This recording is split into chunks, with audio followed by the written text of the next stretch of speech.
Hello guys, अस्सलाम वालेकुम। Welcome back to my YouTube channel. उम्मीद करता हूँ आप सब खैरियत से होंगे।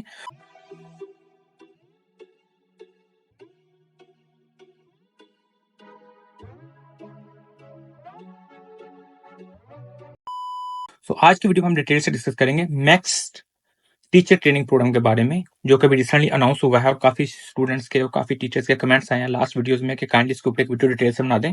मैक्स टीचर ट्रेनिंग प्रोग्राम एक मैक्स की ही कैटेगरी है, जो कि फर्स्ट टाइम पाकिस्तान में 2017 में अनाउंस हुई थी और 2017 में स्टार्ट हुई थी, जिसमें पाकिस्तान से गवर्नमेंट टीचर या कोई 16-17 ग्रेड के टीचर्स जापान जाते हैं ट्रेनिंग के लिए। अब इसकी रिक्वायरमेंट सबसे पहले क्या है? आप प्राइमरी, मिडिल और हाई स्कूल के टीचर होना आपके लिए कंपलसरी है। आपका 5 ईयर टीचिंग एक्सपीरियंस होना कंपलसरी है और आपकी एज लेस देन 35 होना जरूरी है।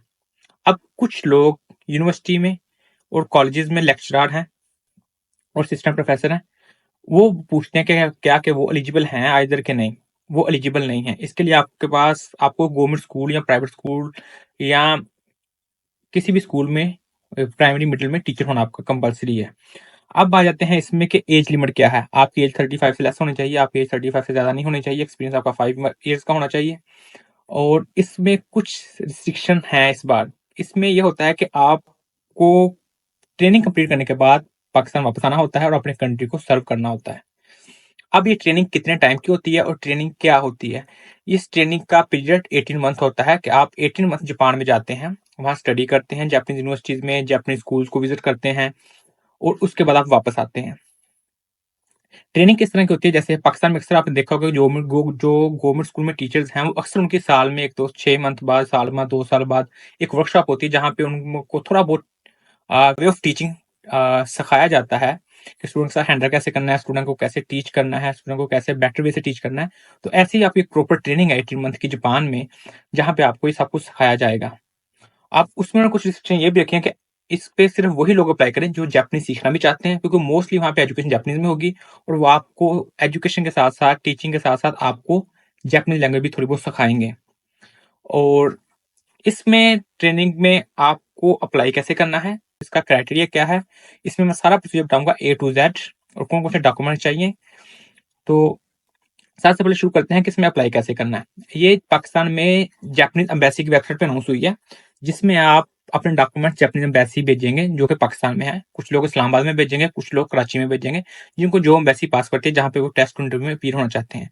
रिक्वायर्ड डॉक्यूमेंट्स में क्या है? एप्लीकेशन फॉर्म, रिकमेंडेशन लेटर और स्टेटमेंट पर्पस। इस बार उन्होंने डॉक्यूमेंट रिसर्च प्लान की जगह स्टेटमेंट ऑफ पर्पस रख दिया है, क्योंकि पहले लोग मिस्टेक करते थे जब रिसर्च प्रपोजल लिखते थे, रिसर्च प्लान लिखते थे, तो जैसे मास्टर पीएचडी का रिसर्च प्रपोजल लिखते हैं वैसे लिखते थे। हालांकि आप ट्रेनिंग के लिए वहां जा रहे हैं कि बच्चों को कैसे टीच करना है, कैसे गाइड करना है, कैसे पढ़ाना है, तो उसके लिए आपका ये रिसर्च प्रपोजल का लिंक बनता नहीं था। तो इसलिए उन्होंने इस बार स्टेटमेंट पर्पज रख दिया कि आपका पर्पज क्या है जापान टीचर ट्रेनिंग प्रोग्राम में अप्लाई करने के लिए। तो उसके लिए आप अपना पर्पज, स्टेटमेंट पर्पज लिखेंगे और इसके कुछ सैंपल आपको इंटरनेट पे मिल जाएंगे। अगर मुझसे चाहिए तो मैं भी एक नीचे सैंपल दे दूंगा। उसके अलावा रहेगा एप्लीकेशन फॉर्म और रिकमेंडेशन लेटर। इसके ऊपर मैंने एक डिटेल से वीडियो बनाई हुई है, जिसमें मैंने अपने सारे डॉक्यूमेंट शो करवाए थे जिनके ऊपर मेरी सिलेक्शन हुई थी जब मैं गया था जापान। तो उसका लिंक भी मैं डिस्क्रिप्शन में दे दूंगा, आप वहां से देख के एप्लीकेशन फॉर्म फिल कर सकते हैं और रिकमेंडेशन लेटर कैसे बनाना है वहां से देख सकते हैं। रिकमेंडेशन लेटर आपने लिखने के बाद अपने स्कूल के प्रिंसिपल से साइन करवाने हैं। अगर आप जिस स्कूल में पढ़ा रहे हैं वहां का जो प्रिंसिपल है उससे आपने रिकमेंडेशन लेटर लेना है। मोस्टली प्रिंसिपल या जो भी प्रोफेसर जिनसे आपने रिकमेंडेशन लेटर लेना होता है वो लिखते खुद नहीं है, इसलिए वो कहते हैं खुद लिख के लाएं, वो चेक करके बाद में साइन कर देते होते हैं। तो ये डॉक्यूमेंट्स आप लिख के एम्बेसी में सबमिट करेंगे।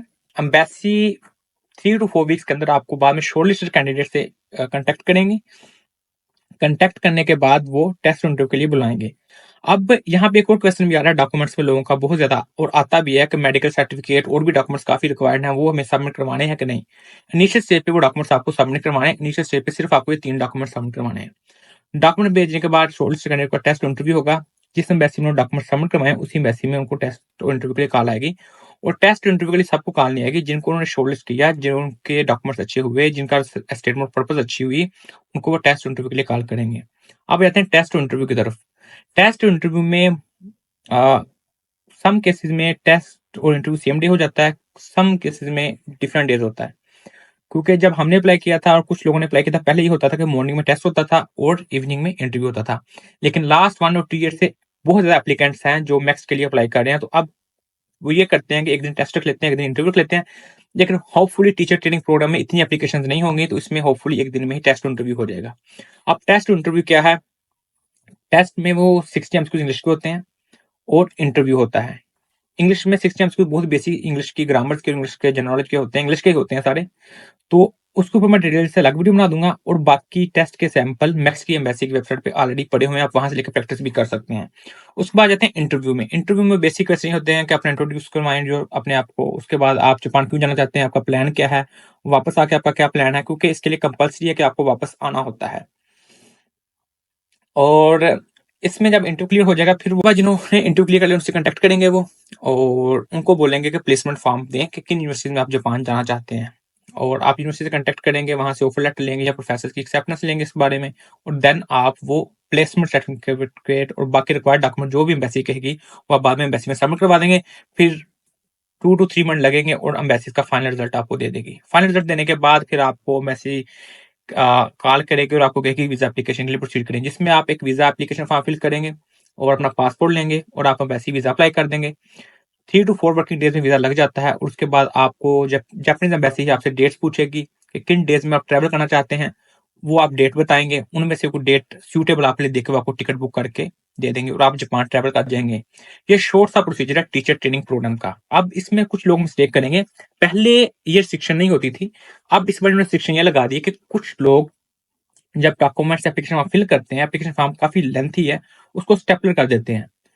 तो पहले भी इन्होंने मना किया था कि स्टेपलर अपने डॉक्यूमेंट्स नहीं करने, और इस बार भी किया, लेकिन इस बार उन्होंने स्ट्रिक्टली मना किया कि अगर आपने डॉक्यूमेंट्स स्टेपलर किए हुए या बाउंड किए हुए, तो आपकी एप्लीकेशन रिव्यू ही नहीं करेंगे, बल्कि वहीं से साइड पे कर देंगे, आपके डॉक्यूमेंट रिव्यू ही नहीं करेंगे वो, तो आप आगे फर्दर प्रोसीड नहीं करेंगे। तो इसलिए अपने डॉक्यूमेंट बिल्कुल भी स्टेपलर नहीं करने और अच्छे से अप्लाई करें। और मैं अगेन कहूंगा कि स्टेटमेंट ऑफ पर्पस जो है वो बहुत ही इंपॉर्टेंट डॉक्यूमेंट, उसके ऊपर फोकस करें, उसको अच्छा सा बनाएं, चैट जीपीटी से हेल्प लें, गूगल पे सैंपल पड़े हुए हैं स्टेटमेंट पर्पस के, स्टेटमेंट पर्पस के सैंपल रीड करें, एसओपी के रीड करके आपको आइडिया होगा, फिर अपनी स्टेटमेंट पर्पस परफेक्ट बनाने की कोशिश करें। उम्मीद करते हैं यह वीडियो आपके काफी हेल्पफुल होगी।